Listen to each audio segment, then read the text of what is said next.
Fight! Just to reiterate, these two faced at the Singapore offline where Gachikun, it was a tall order and he was still learning RASHID at the time because the character came out in July. I believe it did happen in October, the Singapore offline. So he didn't have that much experience, but his high-level understanding and being in the scenario as a tournament player, that persevered and got him here. Now, it's going to be... And here we are on the final day of competitions at Capcom Cup X, folks. We're about to witness this incredible match. Who do you think will win this fight? Leave your support in the comments and let's check it out. It's a little bit different this time. This is the money match right here for sure. Within the top three, no doubt. Here we go. It's losers finals. Chris Wong versus Gachikun, game one. Chris Wong might play this a little bit different as opposed to what NL was doing there. He might walk in that medium range and then get the cancel. So Gachikun's button choices up close are going to be significant and already pops out an OD spinning mixer, but the overhead gets checked. God. Yeah, these guys are going to be fine on all cylinders. And you already see it, the hammer of justice pounding away, the damage. Get hit with the bonk. There you go. All right, there goes the three-piece there. Try to press a stand hard punch, but identified, gets perfect parry, and that will close out round one for Chris Wong in this losers final. It felt like a very standard set play type scenario as soon as Chris Wong got that first opening.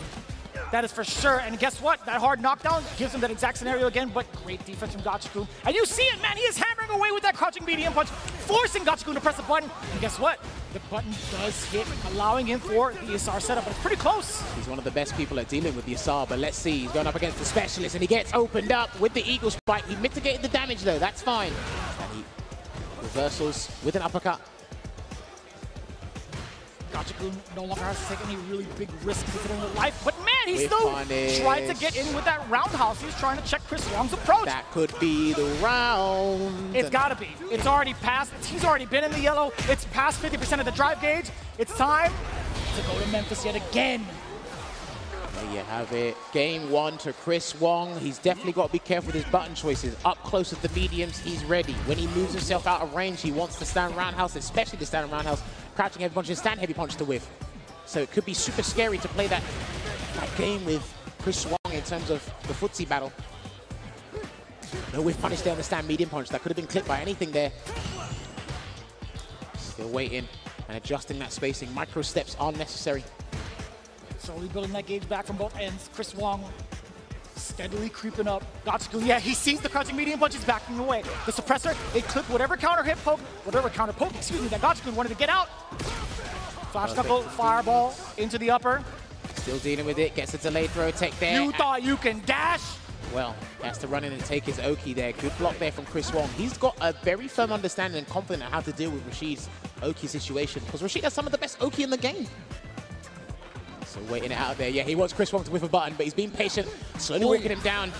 Oh, that was at the perfect timing for the counter hit. Gachikun. Yep. Not going to be overzealous with it. He understands what he has in the drive gauge. He's going to be playing that spacing game pretty well. Perfect parry on up, forward throw. Doesn't have level 2 just yet, but he's going to be building up little by little. I love the bait there. Get the dash and super patient there, and he's going to get the counter hit conversion into the stand medium kick to close out that round. Again, he's got to go through some of the best loops in the world. He's done it with NL. And it's going to be an arduous task against Chris Wong. See him swiping away already. Gachikun at that max range to get that crouching heavy punch. Chris Wong now, he's steadily creeping. That's the second time he's gotten that opener against the overhead. That's the only button he really needs to use against RASHID's toolset, and he gets a throw bait here, so how is Gachikun going to respond? That's the second time he's answered with a wake-up button against the safe jump scenario. And the perfect parry, and he went for a crouch fist instead of a stand medium punch. I guess he wanted to take off more drive gains than possible, but he can burn him out here, and he will do that with Altair. It will burn him out. That means he's got no level 2. But that's fine, because he's actually in a highly beneficial scenario here. Near the corner, burnt him out. Gets the stun. So sneaky. Now, can he get the round is the question. He's going to have to do the sky high, and he's going to burn it out. Heavy spinning mixer should do it.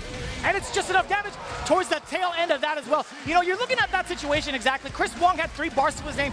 Even if he managed to mash out of a string, or at least before the DI had hit, sure, it'll take out a lot of damage from Gachikun, but I think in that scenario with Chris Wong down 3 whole bars, Gachikun would have been totally fine with it. Hence why the risk he was taking with the DI. Well, it's fine. It's only one apiece right now. That's the scores on the doors. Oh, walked away there, the micro walk back and get the huge punish, only for trying to throw his opponent into a nice 30% there. Incorrect challenge, out of the frying pan and into the fire. And he waits for the delayed back throw. He thought he was going to tech Chris or throw Chris Wong, so... Ooh, did he get it? Oh, didn't. no! Oh dear, he's going to go for a tricky setup. He can DI after this, so he's going to be tricky with it. He's going to do Arabian Cyclone instead because he doesn't want to go for the early stun. He will threaten the stun. There's a throw. Tried to press the button afterwards. You saw the counter hit. Still gets him grounded. More than enough in the tank. Gachikun securing the first round of game 3. And when he does the dash up stand medium kick, he's like +1 or +2 in burnout. That's why it's actually legitimate pressure to deal with. And here comes the Yasar. Double back dash just for reassurance, just in case. And a little bit more space to work with.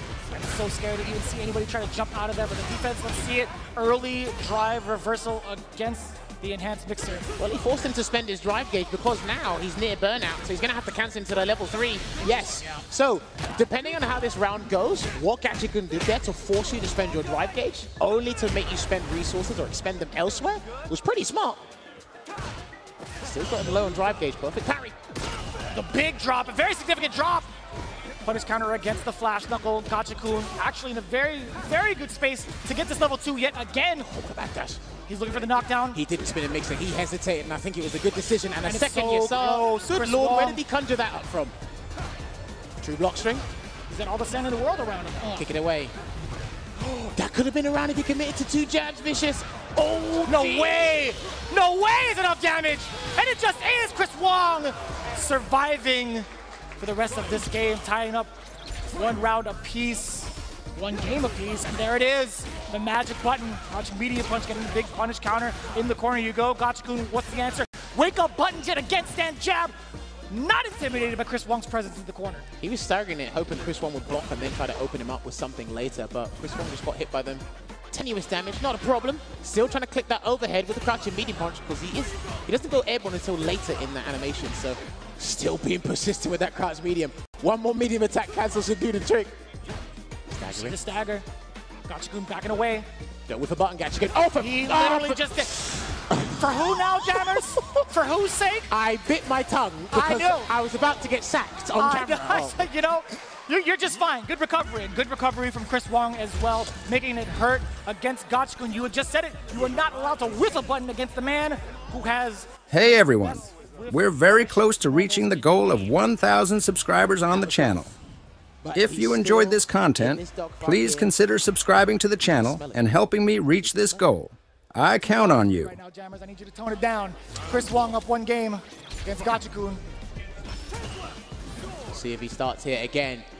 Hopefully he's not super deterred by what's happened in the neutral when he's with buttons and so on and so forth. He's tried overheads as well, but Chris Wong just being resilient and checking everything. Laser focused on point with that stuff in the neutral.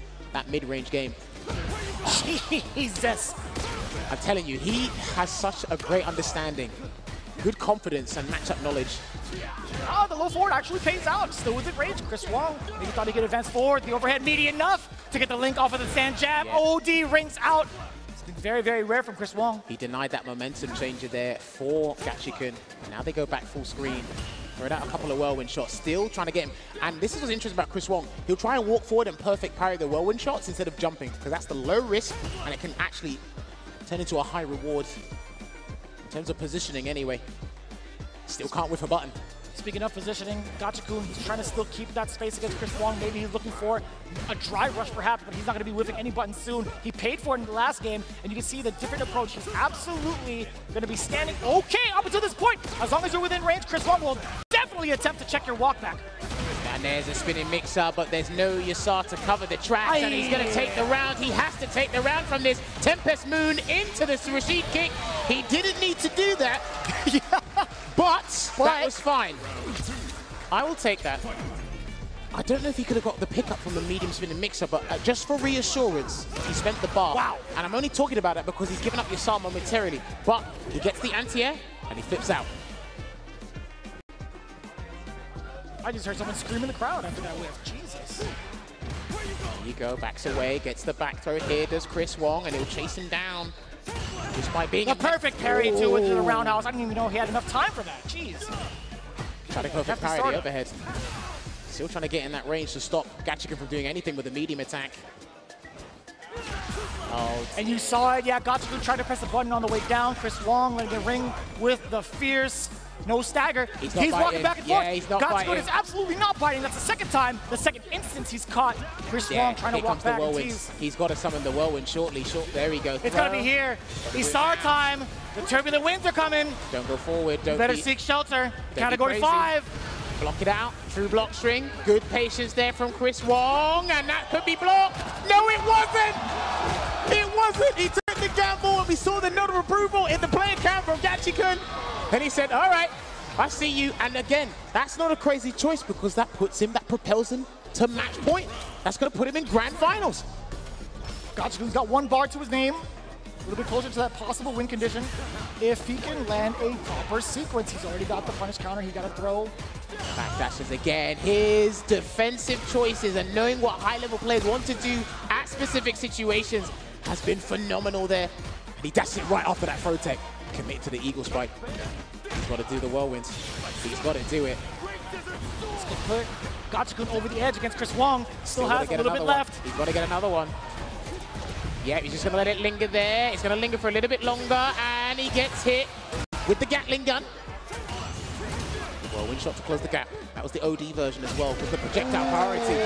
We're going to a final game, ladies and gentlemen. Gachikun riding all of the momentum of the wind, establishing that dominance with the life lead, getting himself another lifeline and a shot into the grand final seat with Chris Wong. He's got some time to adjust. Ruminating as much as possible, taking that breather. You know what's amazing about this tournament? This is the most I've seen players just not hit the rematch button. I wonder why. Strange, isn't it? With this much on the line, I really don't blame them. Interesting. From earlier on in top 16, there was plenty of rematches instantly, but they know what they're doing. Oh boy, that's a huge damaging combo there for Chris Wong, and he will flash knuckle his way to the corner once again, and he beat a delayed button. Jumps away. Not his turn anymore, so he has to back off, but still the counter hit. You saw Chris Wong in an attempt to possibly press a medium punch. Gachikun get into the punch, safe jump into the throw. The defensive choices from Chris Wong have been so on point, at least for this round. And look at how much of the life lead he has. He could take risks if he wanted to and throw out a normal, but it's going to be Sandblast. That's still a risk in and of itself at that range, and it's going to be totally fine as he puts himself in match point again. Chris Wong, 1 round away from being in the grand final, but what a check there on the drive rush once again. Stays in front. It looked like that was a backdash he tried to run away from. And he's taking the damage each and every time. And a check. And he knows that distance where people just want to do an arbitrary drive rush to change up things in the neutral. And he will save himself from being burnt out. It's not going to get confiscated yet, but Gachikun can't say the same. Overhead, that's not what he wanted. There is a moment for Gachikun to get... Oh, no! That's it! Chris Wong eliminates Gachikun! Wow, folks, that match was insane. What did you think of the outcome? Did the one you rooted for win the fight? Let me know in the comments, and leave a like if you enjoyed this video. Cheers, and see you in the next video. And punish them accordingly. And they've helped advance deeper into the bracket, closer to the... From the bottom and I'll never look back. Look at all my haters, y'all making them mad. When it's all said and done, they gon' call me a legend.